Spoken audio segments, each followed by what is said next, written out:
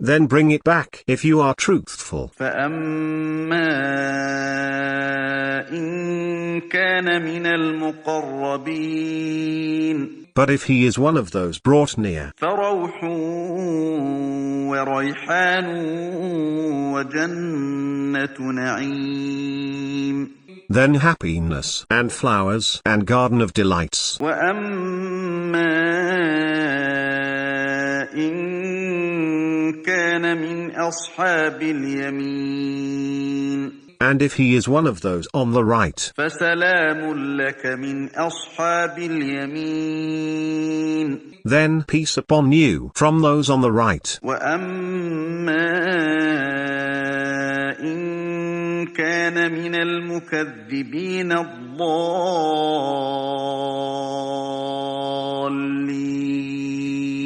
But if he is one of the deniers, the mistaken, فنزل من حميم, then a welcome of inferno, وتصلية جحيم, and burning in hell. إن هذا لهو حق اليقين, This is the certain truth. فسبح باسم ربك العظيم. So glorify the name of your Lord, the Magnificent.